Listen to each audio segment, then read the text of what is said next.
듣기만 해도 산업과 기업이 저절로 이해된다. 최고의 애널리스트와 제야의 고수들에게 직접 듣는 투자 세미나 와이즈 클럽. 고정 댓글을 타고 오세요. 책에서 슈퍼 인텔리전스가 아니라 슈퍼 휴먼의 시대가 올 가능성이 더 높다 이런 말씀하시더라고요. 그러니까 지금 사람들이 생각을 하는 건 이 AI가 어디까지 발전할까? 인간을 뛰어넘는 AI가 나오지 않을까 이 생각을 하시는데 오히려 슈퍼 인텔리전스가 아니라 슈퍼 휴먼을 봐야 된다. 그러니까 저는 인공지능을 바라보는 관점을 저는 여전히 툴로 보고 있고요. 수단으로. 네, 수단으로 보고 있고, 그리고 사람들은 수단을 만들다가 부작용으로 넘어가는 게 나올지는 몰라도 처음에 만드는 건 좀 수단으로 만들 거라고 생각을 하고, 그 사실은 ASI라고 그래서 Artificial Super Intelligence란 말을 손정희 회장님이 사실은 하셨었죠. 그래서 그런 부분들에 대한 것도 한참 좀 회자가 되고 했었는데, 네. 저는 이 인공지능을 그 툴의 관점으로 보면 인공지능을 잘 활용하고 심지어 내가 인공지능까지 내가 만들 수 있어. 내 노하우를 데이터화 시켜서 그 신경망 기술을 가져다가 나한테 필요한 인공지능을 내가 만들어서 써. 저는 이런 사람들을 지금 슈퍼 휴먼이라고 제가 정의를 한 거고요. 그러니까 슈퍼 인텔리전스가 나올 수도 있겠으나 그 가능성보다는 인공지능을 잘 활용을 해서 개인이 할 수 있는 업무의 범위가 굉장히 커지고 내가 이걸 잘 활용을 해서 내 생산성을 높일 수 있다라고 하면 그렇게 잘 활용하는 사람들은 기존 사람 일반적인 그냥 사람들보다 한 단계 더 높은 그러니까 슈퍼 휴먼이 되지 않을까라고 저는 이제 생각을 하고 있는 거예요. 이 AI를 제대로 활용할 줄 아는 사람과 네. 활용하지 못하는 사람 그리고 네. 활용하는 사람들 중에서도 또 등급이 그렇죠. 달라질 수도 있겠네요. 네, 내가 뭐 지금도 유튜브 보면 뭐 챗GPT 잘 활용하는 그쵸, 방법 그쵸. 뭐 이래가지고 뭐 그 영상 잘 만드는 법 이런 것들 나오지만 설사 뭐 소라 같은 서비스가 네. 영상을 잘 만들어준다고 해도 봉준호 감독님이 소라를 써가지고 만들어낸 영화의 퀄리티와 그렇지 않은 사람 그냥 어떤 작가적 재능이 없는 사람이 만드는 영상 퀄리티는 분명히 다를 거잖아요. 그러면 예를 들어서 지금은 영화 한 편을 찍는데 100억이 들었어. 넷플릭스 뭐 제작비 얼마짜리라고 하는데 그러려면 그 안에 들어가는 수많은 비용을 내가 한 씬 찍기 위해서 굉장히 많은 돈이 들어갈 텐데 그거를 만약에 내가 아이디어를 내 가지고 그 소라 같은 서비스를 써가지고 그 씬을 뭐 10초짜리를 잘 뽑아내면 그게 아직 프라이스는 안 나와서 잘 모르겠으나 거의 뭐 수십억짜리를 그냥 방구석에서 만든 거죠. 방구석에서 만들 수 있는 거죠. 이제 이런 것들이 되면 결국은 내가 활용할 수 있는 생산수단, 생산 툴을 가지고 내가 어떠한 부가가치를 잘 만들어낼 수 있느냐. 이런 사람들이 앞으로 더 발전하게 될 거고 이런 사람들이 점점 많아질 거고 이런 사람들을 저는 슈퍼 휴먼이라고 지금 네이밍을 한 겁니다. 그래서 사람들이 지금 보면 인공지능이 사람을 다 뭐 벗어나서 그 사람의 통제를 벗어나고 사람들보다 더 똑똑해지고 막 이런 이야기들을 많이 하는데 네. 저는 현실적으로는 슈퍼휴먼, 인공지능, 일반 사람 이렇게 되지 않을까 싶어요. 일반인 대중과 슈퍼 휴먼 사이에 AI가 있다. 네, 그 학습을 시키다 보면 결국은 일반 사람들이 하는 행동이나 일반 사람들의 지식을 인공지능을 써가지고 학습을 시켜놓으면 그 사람들의 어느 정도 되는 퀄리티만큼은 인공지능이 나올 거고 그런데 사람이 생산하는 것과 인공지능이 뭔가를 생산하는 것들은 사람은 쉬어야 되잖아요. 근데 인공지능은 저 발전소에 전기만 꽂아놓으면 돌아가잖아요. 그런 관점에서는 인공지능이 분명히 일반 사람들보다는 조금 더 우위에 있을 수 있는 부분이 있겠죠. 특히 생산하는 관점에서 보면. 근데 그 인공지능을 잘 활용하는 사람은 인공지능 위에 있는 거예요. 그래서 제가 생각하는 거는 그 사람이 있고 인공지능이 사람을 다 넘어서는 인공지능의 지배를 받는다기보다는 그 인공지능을 잘 활용하는 슈퍼휴먼과 인공지능, 일반 사람들의 이 구조로 발전하지 않을까 싶어요. 솔직히 말하면 이제 김현규 대표님 같은 사람은 AI로 책을 쓰시고 스타트업을 이제 하고 계시는 거고 또 제 주변에 또 저희 또 와이스트리 출연자분들 중에서도 벌써 AI 관련된 책을 여러 권 쓰시고 강연 다니시는 분들 정말 몸이 10개여도 바쁠 정도로 막 여기저기서 막 불려다니는 사람들이 있는데 그런 사람들 일단은 이제 슈퍼휴먼에 좀 가깝게 가는 거고 뭐야 뭐 이거보다 AI 뭔 말인지 모르겠는데 일단 이런 영상 안 보고 넘어가고 막 쇼츠 보고 막 이런 사람들이 이제 그냥 일반 대중으로 가는 거고 무서워지네요. 이게 사실 그 AI가 우리를 이제 침공을 할까 안 할까 이런 거 걱정하는 것보다 AI에서 이런 시대에서 도태당하는 게 더 무서운 거잖아요, 사실은. 사실은 그렇죠. 그러니까 지금은 분명히 사회가 변하는 시기인 거는 거의 확실한 것 같고요. 이런 변화가 사실은 웹혁명 시대, 우리가 IT 버블이라고 부르는 웹혁명 시대도 사실은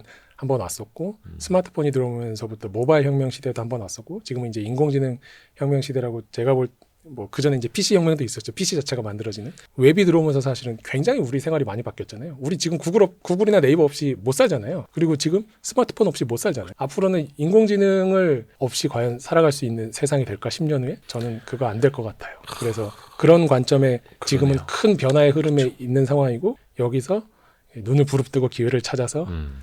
슈퍼휴먼으로도 올라가고 그 슈퍼휴먼, 슈퍼리치까지 될 수 있는 기회들 내가 직접 해도 되고 직접 할 수 있으면 베스트고 직접 안 되면 주변에 슈퍼휴먼이 될 가능성이 있는 사람이 붙어야죠. 하는 회사에 붙어서 뭐 투자를 하거나 뭐 이런 것들이 사실은 시골에서 박경철을 저 방금 그 말씀하실 때 딱 그 떠올랐는데. 네, 제가 그 영상을 작년 10월인가 그 1시간 반짜리 영상을 딱 보고서는 그때 예, 저도 한 두세 번 봤습니다. 네, 그러니까 W를 찾아서. W를 찾아서라고 하는 시골이사 박경철 네. 원장님 뵙고 싶은데 참. 딱 그분이 말씀하셨던 지금 그 변화의 타이밍이 지금 있는 거고 네, 거기서 1%가 될 거냐 10%가 될 거냐 이제. 한 25년 전쯤에 WWW 그러니까 월드 와이드 웹이 뭐냐.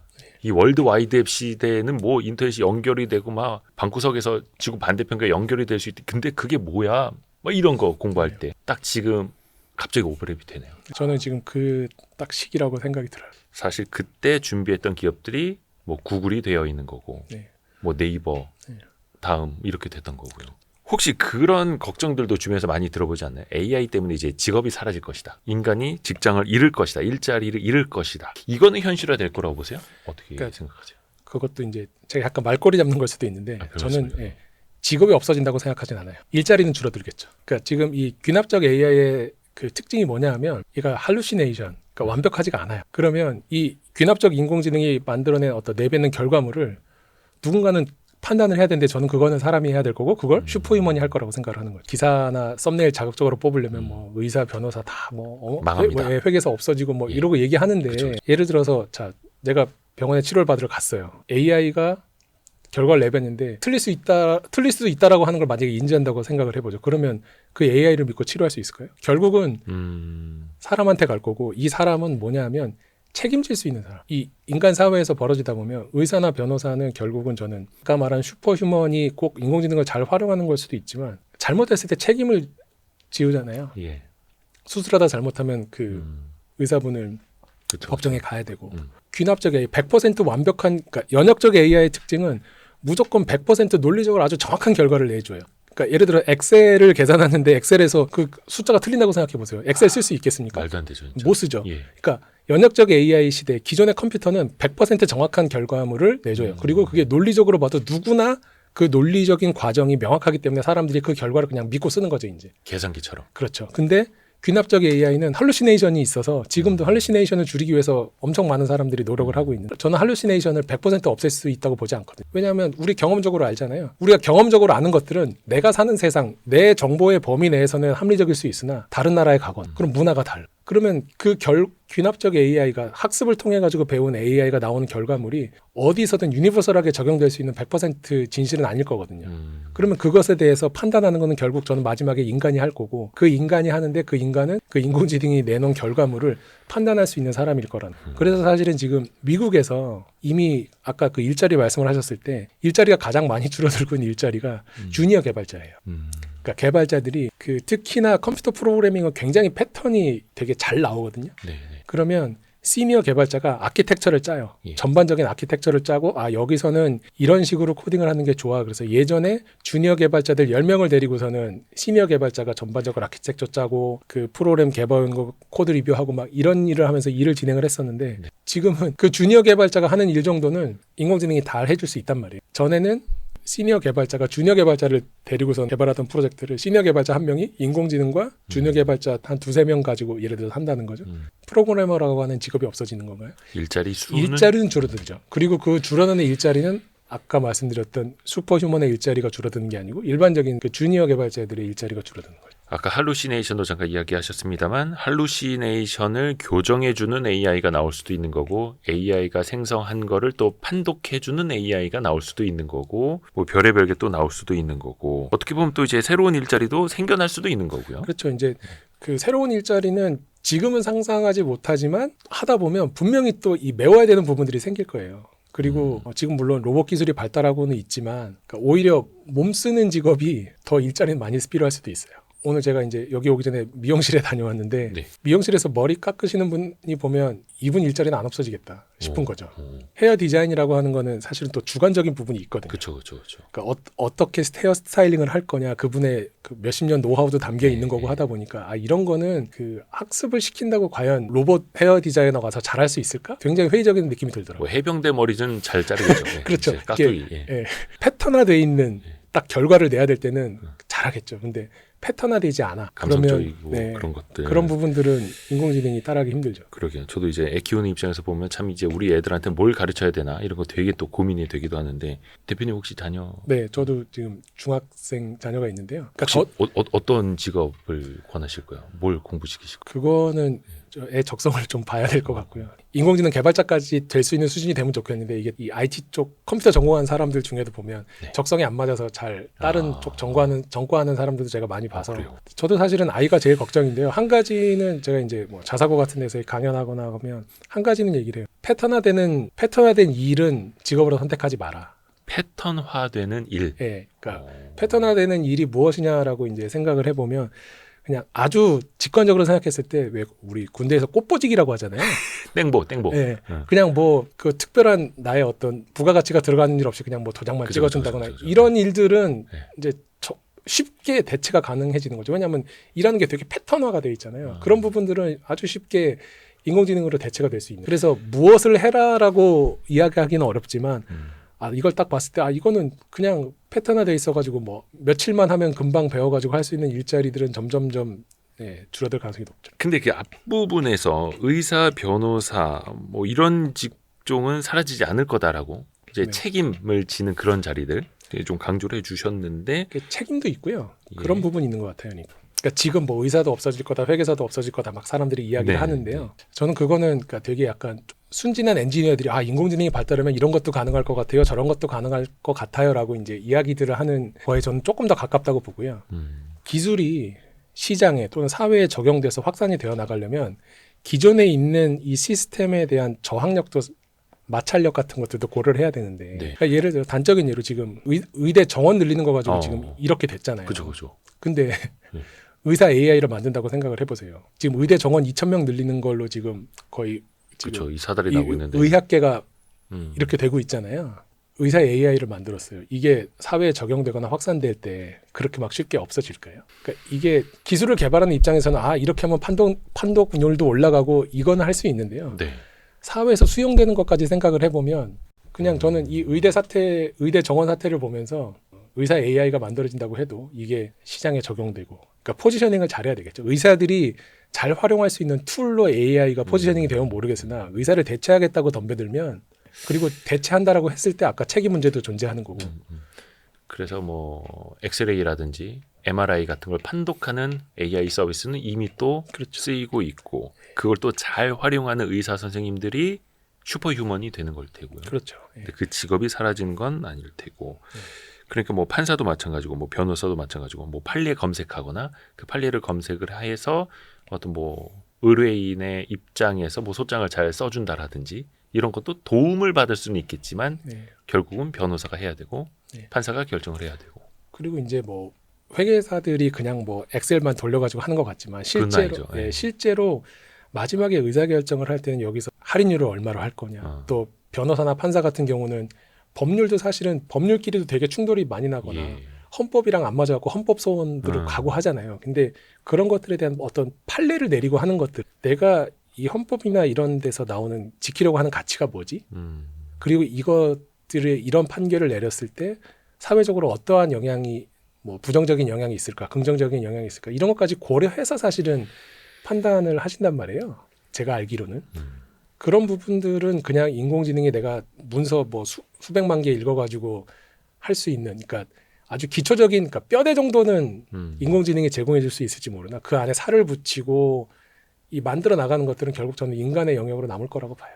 이제 약간 경제, 그러니까 좀 슈퍼리치 이쪽으로 좀 한번 다가가 볼까요? 일단은 최근에 미국의 빅테크 기업들의 실적 발표 때도 항상 노이즈가 나오고는 있습니다만 그 AGI 시대로 가는 데까지 엄청난 또 투자가 필요하죠. 뭐 GPU 비율도 그렇고 데이터 센터 등등등 뭐 발전도 마찬가지고 그 사이에서 과연 투자금이 마르기 전에 경제성을 확보할 수 있을까요? AGI로 발전해 나가는 과정이 아까 AGI라고 하는 것 자체가 저는 아까 불투명하다고 생각하기 때문에 거기에서 어디서 얼마만큼 투자금이 더 들어갈지는 판단하기 좀 어려운 것 같고요. 네. 다만 이제 LLM 나오다가 라지 랭귀지 모델 나오다가 최근에 뭐 LMM이라고 라지 멀티모달 모델 뭐 이래서 네. 이제 이런 것들은 당연히 그 앞으로 계속 투자가 될 텐데요. 그 저는 거기에서 투자금이 앞으로 당연히 더 늘어날 거는 몇 년 동안 늘어날 거는 뭐 그 부분은 부정할 수는 없는 사실인데요. 거기에 대한 상한이 어디가 있을까라고 저는 그거를 잠깐 생각을 해봤어요. 그 인간이 다루는 데이터 중에서요. 동영상 데이터가 가장 커요. 텍스트 데이터, 뭐 음성 데이터 뭐 이런데 영상 데이터가 가장 크거든요. 그렇죠. 그리고 우리 두뇌에서도 이 후두엽에 있는 뇌 뒤쪽에 있는 부분들이 대부분 다 이 시신경, 시각. 네. 시각을 처리하는 데 쓰인단 말이에요. 그러니까 네. 당연히 영상 데이터를 처리하는데 가장 많은 리소스가 들어갈 거예요. 그게 뭐 지금 소라 같은 게 대표적인 거겠죠. 내가 텍스트 집어넣으면 영상으로 만들어주는. 근데 아직 인류가 처리하는 데이터 중에 영상 데이터보다 더 큰 게 없어요. 그 영상 데이터를 잘 처리할 수 있는 시기가 지나면 데이터 센터나 칩의 수요가 얼만큼 필요로 될까에 대한 퀘스천 마크가 한 가지가 있는 거고요. 영상 데이터를 처리하고 활용할 수 있는 수준이 어떻게 보면 그 데이터 센터 수요의 피크일 네. 수도 있겠네요. 네, 저는 이제 일단 그렇게 판단을 하고 이제 지금은 사실은 그리고 또 뭐 소버린 AI부터 시작해갖고 굉장히 수요처가 앞으로 많을 거다라고 해서 제가 그 부분 지금 now as is 상태에서 현재 상태에서 그 부분을 부정하지는 않는데요. 이제 10년을 보고 투자를 한다라고 하면 내가 어디서 어디까지 볼 것인가 이제 이런 부분들에 대해서 당연히 고민을 해야 되는 거고 제가 생각하는 어떤 상한선은 그게 있는 것 같아요. 네, 동영상을 처리하는 것까지 가면 그 다음에는 어떤 인프라에 대한 수요가 얼만큼 더 늘어날 것인가. 분명히 성장률은 꺾일 것이다. 그리고 아까 말씀드렸듯이 그 영상 처리 말고 이 신경망과 데이터를 활용을 해가지고 조그만한 인공지능을 만들어가는 그 저는 시도는 앞으로도 계속 있을 거라고 보거든요. 근데 이제 그런 수요는 당연히 있을 텐데 그 수요가 과연 지금 이 동영상을 처리하는 수요만큼을 창출해낼 수 있을 거냐는 좀 다른 이야기 같아요. 그거는 AI 애플리케이션 영역으로 봐야 되는 거죠. 어떻게 보면 이제 맞춤형 AI 서비스, 예를 들어서 네. 챗 GPT 같은 경우에도 나만의 GPT 만들기 뭐 이런 거에서 마켓에다 올려놓듯이 그렇죠. 애플리케이션의 영역. 네. 근데 그게 동영상만큼 많은 데이터를 잡아먹진 않을 것이다. 그 요게 이제 2022년에 그 아크 인베스트먼트에서 나온 소스인데 AI 하드웨어, AI 그다음에 파운데이션 모델, AI 애플리케이션 쪽에서 지금 AI 애플리케이션 쪽이 지금 앞으로 시장이 점점 더 커질 거라고 이제 예측을 하고 있는 겁니다. 2030년에. 그러니까 요 말은 지금 물어보셨던 어떤 뭐 반도체 수요라든가 데이터 센터 수요는 이 아래쪽에 있는 거죠. AI 하드웨어나 뭐 파운데이션 모델 정도 같은 거고 요 AI 애플리케이션들이 훨씬 더 다양하게 많은 케이스들이 나올 거고 그리고 이런 것들이 어느 만큼 될지는 그건 사실 이제 상상의 영역이고 사람들의 상상과 그 시도의 영역이기 때문에 저게 세로축이 이제 가치를 뜻하는 네, 거예요. 엔터프라이즈 밸류 그 기업 가치. 크리에이션. 네. 그러니까 하드웨어보다는 앞으로는 저런 AI 애플리케이션 서비스 기업들의 가치가 더 커질 수 있다. 네. 그리고 이제 AI 하드웨어는 뭐 지금 사실은 엔비디아가 거의 독점하고 있는 거고. 네. 그러니까 AI 하드웨어는 그 몇몇 개, 그러니까 왜냐하면 대규모 투자가 들어가야 되고 기술 축적이 되어 있는 몇몇 개 회사들이 많겠지만 저 AI 애플리케이션 영역은 전체 사이즈는 크지만 저거는 굉장히 많은 스타트업들이나 많은 모여서. 기업들이 나눠서 가져가면 저기 있는 기업들 중에 슈퍼리치의 기회를 제공할 수 있는 기업들이 좀 많이 나올 거라고 보는 거죠. 근데 확률적으로는 좀 드물겠죠. 그 중에 하나가 뭐 과거에 웹 시대의 뭐 구글이었고, 그렇죠, 그렇죠. 예. 뭐 사실은 이제 마이크로소프트도 위기를 많이 겪었다가, 그죠? 모바일 시대 되면서 많이 위기를 겪기도 했었고, 또 그 중에 하나가 우리나라에서 뭐 네이버가 탄생한 것처럼 네. 많지는 않겠습니다만, 이제 그 안에서 어떻게 또 경쟁 우위를 가져갈 건가는 그거는 이제 또 이 경쟁 전략적인 측면에서 이 몇 가지를 좀 봐야 되는데요. 책에 약간 몇 가지 소개를 해놨어요. 그러니까 그런 여러 기업들이 있는 상황에서 어떤 기업들이 경쟁 우위를 결국 달성하고 성공할 수 있을 것이냐에 대한 이제 팁들은 제가 책에 몇 가지 이제 사례들을 좀 소개를 해놔서 그런 걸 보시면 좋을 것 같습니다. 그러니까 슈퍼리치, 그러니까 AI 애플리케이션 기업들이 꽃을 피게 됐을 때 누가 끝까지 살아남을, 네. 누가 왕이 될 상인가, 이런 느낌으로. 그 책에서도 슈퍼리치를 찾을 수 있는 이제 키워드로 1차 혁명 시대는 연결. 네. 그때는 이제 막 그 통신의 시대였고, 네. 인터넷 시대, 그게 막 시작하는 시대였고, 2차는 모바일 혁명 시대. 네. 그렇죠.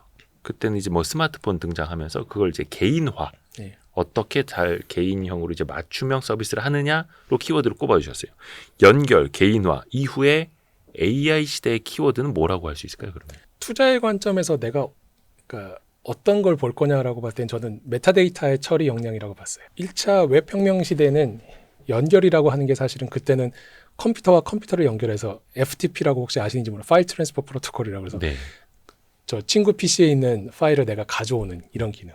이제 가장 기초적인. 그다음에 메일을 보내는 건 내가 친구한테 보내는. 네. 그러니까 연결을 만들어주는 그 회사들 그리고 이제 연결할 홈페이지들 그러니까 그때는 연결할 때 내가 뭘 보여야 되지? 그때 막 홈페이지 만들어주는 회사들도 막 떴었고 맞아. 네. 뭐 나무 웹 에디터 뭐 이런 것들 그 다음에 브라우저 만드는 회사들 연결을 만들어내는 회사들이 사실은 그때 굉장히 한 시대를 주도를 했었고요. 뭐 포털도 그런 식이죠. 그렇죠. 예, 포털도 그런 거고 그 연결할 이제 데이터가 너무너무 많아지니까 내가 그 중에서 뭘 찾아야 되지라고 해서 이제 검색 엔진 같은 것들이 나왔던 거고 연결을 만들어내고 그 연결을 어떻게 내가 효과적으로 할 수 있는 이런 회사들에서 사실은 이제 슈퍼리치들이 나왔던 거고 물론 그 각 영역에서는 여러 기업들이 경쟁을 하지만 결국은 그런 영역에서 새로운 어떤 슈퍼리치를 만들어낼 수 있는 기업들이 나왔던 거고 모바일도 사실은 저는 연결의 연장인 것 같아요. 그래서 이 모바일을 과연 새로 뜯어서 한 세대로 볼 거냐 말 거냐로 저도 좀 고민을 했었는데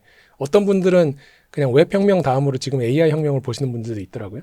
근데 모바일은 아까 그 연결의 대상이 가장 마지막인 개인 단으로 간 거예요. 그렇죠. 예, 스마트폰이라고 하는 형태로. 그리고 그래서 이 스마트폰을 만들어냈던 애플이 뭐 시가총액 1위까지 갔던 거고. 그리고 근데 이제 연결의 확장인데 이 연결의 확장이 가장 갈 수 있는 극단인 개인까지 가면서 여기서 어디서 가치가 나느냐라고 하면 이제 연결만으로 끝나는 게 아니고 연결된 상태에서 각 개인들 개인화된 레벨로 연결이 어떤 공간적 확장을 한 다음에 이 개인들을 어떻게 묶을 것이냐에서 새로운 회사들이 나왔었어요. 예를 들면 우버 같은 경우죠. 내가 비어있는 회사예요. 에어비앤비도 마찬가지죠. 그 사람들이 예약할 때 그냥 바로바로 커뮤니케이션 개인 대 개인 레벨로 커뮤니케이션 해가지고 개인들이 가지고 있는 잉여 자원들을 묶어가지고 내 숙소를 제공하기도 하고 내 자동차 라이드를 제공하기도 하고 이런 방식으로 개인화라고 하는 컨셉으로 딱 봤을 때 투자처들이 좀 많이 나왔었어요.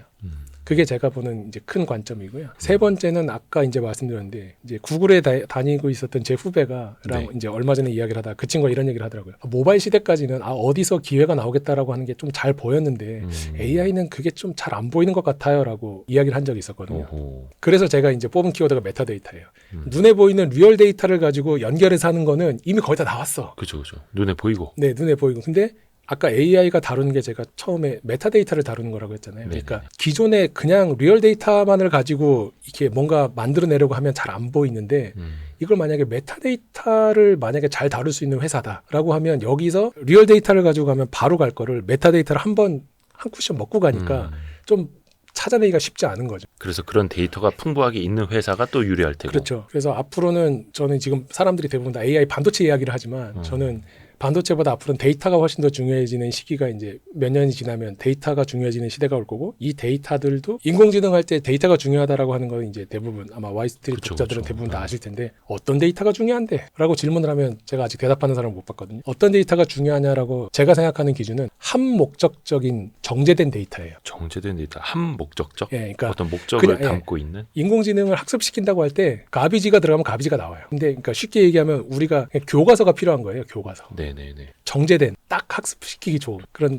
교과서 같은 데이터가 필요하고 깨끗한 앞으로는 오염되지 않은. 네, 오염되지 않고 그런 교과서 같은 데이터가 필요하다라고 하는 거고 수학 교과서 있죠. 내가 수리적 능력을 키우기 위한 수학 교과서 있고 뭐 사회 교과서 있고 그게 다 교과서들이 과목마다 목적들이 다르잖아요. 이 교과서 같은 데이터들을 누가 어떻게 잘 축적해서 가지고 있느냐? 그다음에 이 교과서 같은 데이터를 가지고 1차적인 데이터뿐만 아니라 이걸 가지고 전에 내가 해봤는데 잘 안 됐었어. 뭔가 데이터 분석을 하려고 했는데 잘 안 됐었어. 그런데 이런 게 되면 효용이 있을 것 같아라고 하면 이 데이터를 가지고 학습을 시켜서 여기서 나오는 메타데이터를 가지고 플러스 알파의 가치를 만들어낼 수 있는 회사들이 우리가 투자해야 될 대상이 된다고 생각을 해요. 이게 좀 쉽지는 않아요. 그러니까 분명히 난이도가 웹 시대, 모바일 시대보다는 조금 더 어려울 것 같긴 해요. 물론 웹 시대, 모바일 시대에도 당시에는 안 보였습니다. 어려웠습니다. 예, 그때 지나고 뭐 하니까 보는 거죠. 카톡이 이렇게 커질 줄 어떻게 알았겠습니까? 저기 뭐야 그 왓츠앱 따라하는 앱이라고 막 저거 뭐 카피했다 막 이랬었었는데 그 당시에는 연결, 개인화 이후에는 메타데이터고 그게 메타데이터를 처리하는 역량도 중요하고 그 연결을 또 확장할 수 있어야 되겠고 그 안에 정제된 그 목적에 딱 맞는 클린한 데이터를 또 갖고 있어야 되고 이걸 또 잘 활용을 해서 고차원적인 서비스를 해야 되고 네. 어렵네요. 네, 그러니까 원래 이렇게 나무에서도 열매를 따다 보면 네. 손에 닿는 것들은 금방금방 따먹는데 저 정보화 시대가 계속 몇십 년간 발전을 해봤잖아요. 그러니까 이제는 저 위에 있는 과실을 따먹어야 되는 상황이 온 거죠. 잘못하면 그거 까치밥 되는데 아무도 못 따고.